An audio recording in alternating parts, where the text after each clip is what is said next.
Votre uniforme est un symbole de haine. Vous, les fascistes, méritez ça. La voix du manifestant avait déchiré le silence comme une lame, juste avant que la bombe de peinture rouge éclate dans l'air, décrivant un arc tendu qui s'écrasa contre la poitrine du commandant retraité Adrien Goeny-Torigny, 73 ans, immobile dans ses impeccables habits de cérémonie de la Légion étrangère. Il ne broncha pas. Pas un muscle. Il resta figé au garde à vous, alors que le liquide froid imbibait sa veste, dégoulinant sur les galons dorés, ruisselant jusqu'à ses gants blancs et s'écrasant en gouttes épaisses sur le dallage du monument aux morts. Ses paupières se fermèrent un bref instant.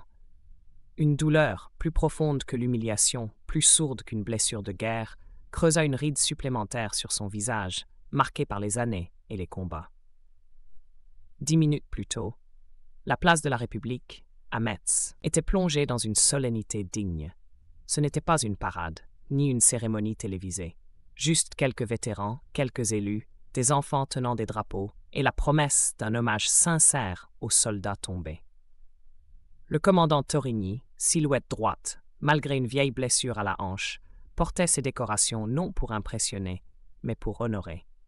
La croix de guerre, la Légion d'honneur, les médailles du Tchad et de l'Afghanistan brillaient discrètement au soleil de novembre. Il vivait seul dans un petit appartement sur les hauteurs de la ville. Chaque matin, il rangeait ses affaires avec une précision militaire. Il ne parlait que rarement de ses campagnes, sauf lorsqu'un jeune engagé lui demandait conseil. Il était connu au foyer des anciens combattants. On disait qu'il ne manquait jamais une cérémonie. Pas pour lui. Pour les absents. Les discours avaient commencé. Le maire, costume gris, débit prudent, récitait les mots attendus sur le sacrifice, la mémoire, la paix. Une trompette s'était mise à jouer la sonnerie aux morts. Puis, une voix brisée par la colère avait fendu l'instant suspendu. Un petit groupe de manifestants était resté à distance, scandant contre les conflits internationaux. Torigny les avait vus, ne les jugeait pas. Il avait porté les armes pour qu'on puisse exprimer des idées, même dérangeantes. Mais il n'avait pas prévu qu'un homme jeune, visage tendu, vêtu de noir, sortirait brusquement des rangs, une bombe de peinture cachée dans la manche. Les agents de sécurité municipaux, 2 retraités réaffectés, avaient réagi trop tard. Votre uniforme est un symbole de haine. Vos guerres sont des crimes. L'homme avait crié tout cela alors qu'il s'approchait. Puis il avait appuyé sur la buse. Le jet rouge, dense, visait Torigny comme un coup de poing.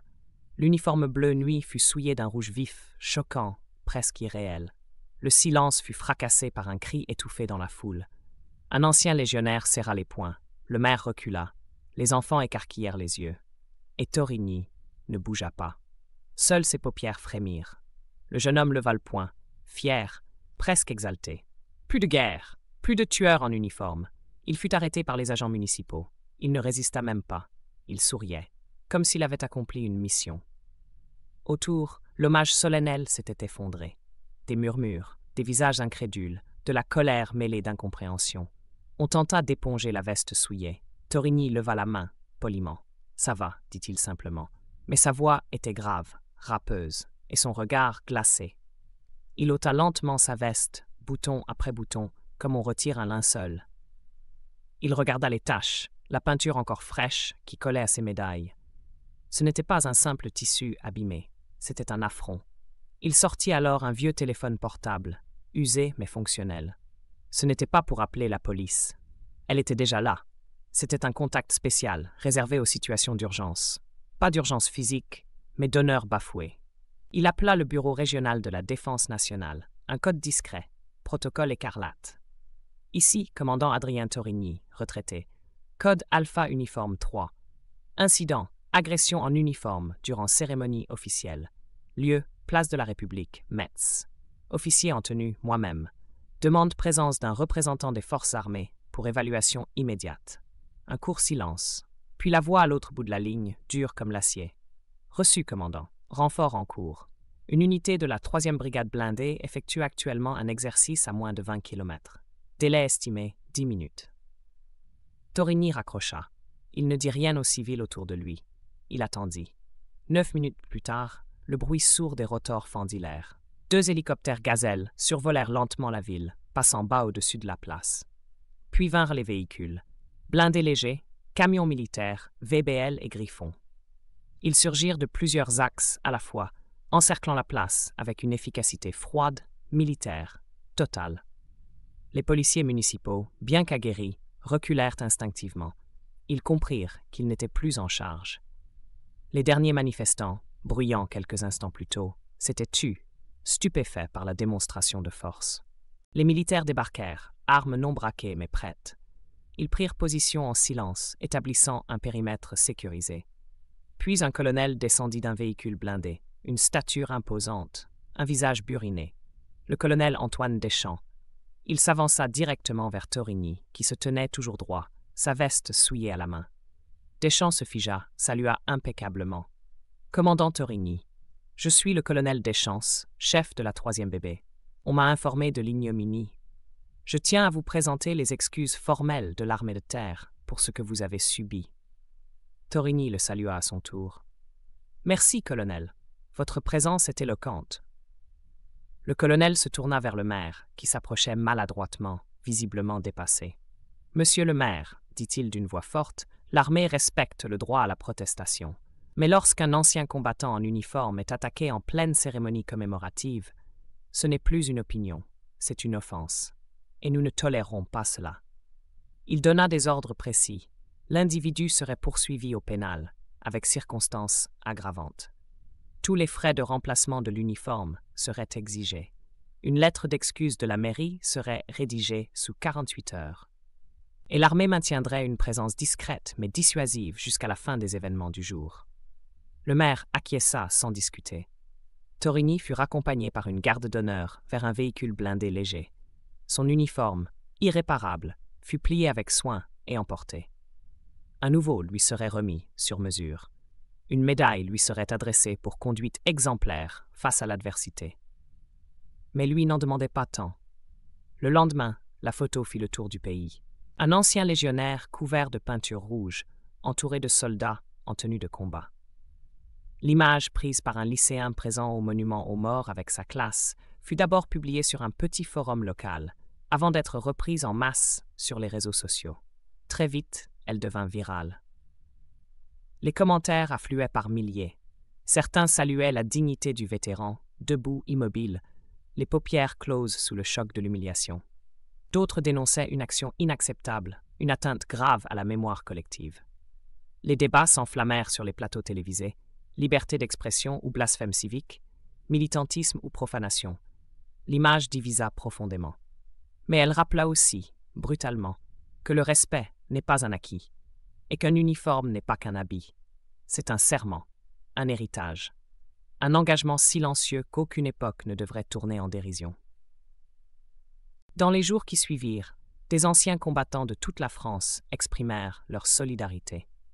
Des lettres manuscrites, des messages en ligne, des couronnes de fleurs envoyées à la mairie de la petite ville.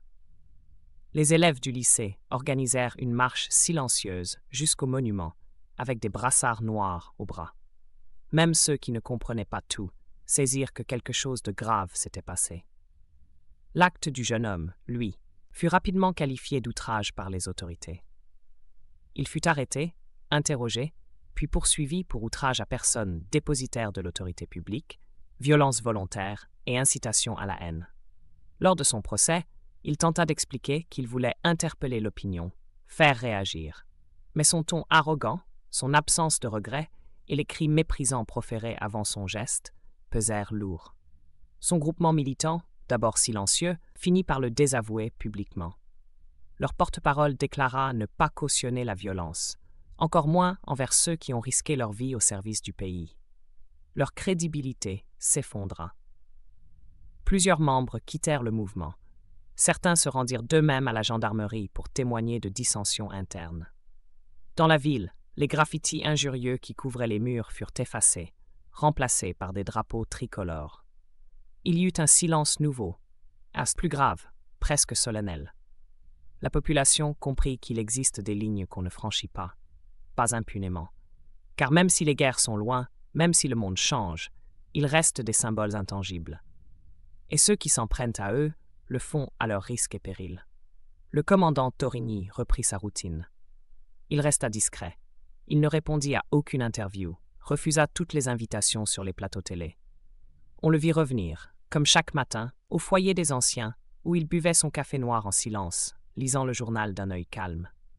Mais au foyer, on racontait désormais l'histoire, celle d'un homme droit, insulté, souillé, mais resté digne, celle d'un homme qui aurait pu répondre par la colère, mais qui préféra le silence, celle d'une armée qui, même en temps de paix, sait répondre quand l'honneur est piétiné.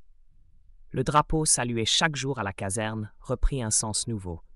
Les jeunes recrues, autrefois distraites pendant les cérémonies, regardaient désormais le vieux commandant avec un mélange de respect et de gêne. Elles savaient. Elles avaient vu. Dans les écoles, des professeurs projetèrent la photo et ouvrirent le débat. Qu'est-ce que le respect? Que signifie porter un uniforme? Certains élèves pleurèrent en écoutant les témoignages des anciens. Le pays, tout entier, sembla suspendu un instant, forcé de réfléchir à ce qu'il tolère, à ce qu'il célèbre, à ce qu'il oublie trop vite. Car on peut quitter l'uniforme, mais l'uniforme, lui, ne vous quitte jamais.